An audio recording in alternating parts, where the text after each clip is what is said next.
চট্টগ্রাম সহ দেশের পার্বত্য অঞ্চলে বন্যার ক্ষত স্পষ্ট হয়ে উঠেছে।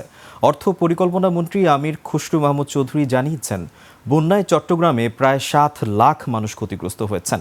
আর দুর্গতদের খাদ্য সহায়তার পাশাপাশি পুনর্বাসন কার্যক্রম অব্যাহত থাকবে বলে জানিয়েছেন পার্বত্য চট্টগ্রাম বিষয়ক প্রতিমন্ত্রী মীর মোহাম্মদ হেলাল উদ্দিন।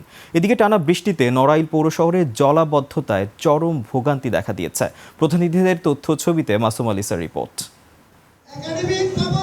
শুক্রবার সকালে চট্টগ্রামের পতেঙ্গার মাইজপাড়া এলাকায় বন্যার্তদের মাঝে ত্রাণ বিতরণ করেন অর্থ ও পরিকল্পনা মন্ত্রী আমির খুসরু মাহমুদ চৌধুরী। এ সময় তিনি বলেন, ক্ষতিগ্রস্তদের সহায়তার ত্রাণ, স্বাস্থ্যসেবা ও পুনর্বাসন কার্যক্রম পুরোদমে চলছে।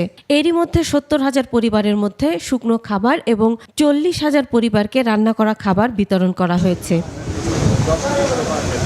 অর্থমন্ত্রী জানান, প্রয়োজন অনুযায়ী সহায়তা আরও বাড়ানো হবে। বন্যা পরবর্তী পরিস্থিতি মোকাবেলায় সরকার সম্পূর্ণ প্রস্তুত রয়েছে এবং ক্ষতিগ্রস্ত সব মানুষকে পুনর্বাসন না করা পর্যন্ত ত্রাণ ও পুনর্বাসন কার্যক্রম অব্যাহত থাকবে।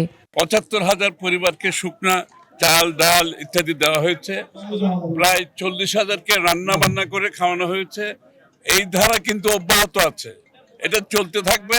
এরপরে পুনর্বাসন কার্যক্রম আরম্ভ হবে।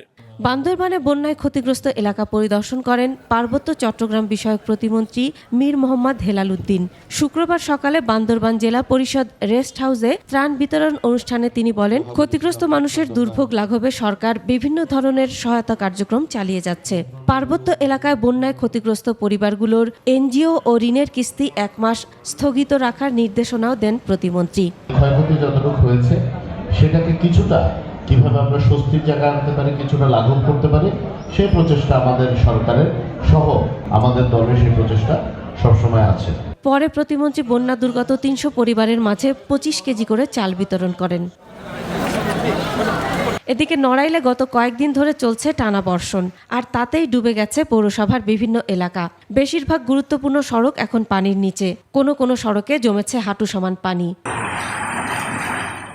শুধু রাস্তাঘাটই নয়, ড্রেন উপচে নোংরা পানি ঢুকে পড়েছে মানুষের বসতবাড়িতে। স্থানীয়দের অভিযোগ, অপরিকল্পিত ড্রেনেজ ব্যবস্থা এবং সময়মতো পরিষ্কার না করায় সামান্য বৃষ্টিতেই এই কৃত্রিম বন্যার সৃষ্টি হয়েছে। ঘরে ভর্তি পানি উঠে যায়। আমাদের বাচ্চা কাচ্চারা রাতে ঘুমাতে পারে না, সাপের ভয়ে তারা স্কুল কলেজে যেতে পারছে না। যাতায়াতের অসুবিধা হচ্ছে, খাওয়া দাওয়ার অসুবিধা হচ্ছে। আমরা খুবই অসহায় জীবনযাপন করি এই বর্ষাকালে। অল্প সময়ের মধ্যে যাতে এ সমস্যার সমাধান করা যায় সেজন্য পানি নিষ্কাশনের কাজ চলছে বলে জানান পৌরসভার এই কর্মকর্তা। স্থানীয়ভাবে যে ধরনের সমস্যা সমাধান করা যায় সেইভাবে সমাধানের চেষ্টা করেছি। কিছু কিছু জায়গায় আমরা অলরেডি ড্রেন পরিষ্কার করা, বিভিন্ন কালভার্টের মুখ বন্ধ ছিল, এগুলো উন্মুক্ত করেছি। ভোগান্তি কমাতে দ্রুত ড্রেনেজ ব্যবস্থার স্থায়ী সমাধান ও রাস্তাঘাট সংস্কারের দাবি জানিয়েছেন ভুক্তভোগী পৌরবাসী। Masum আলিসা, desk report, 21 television.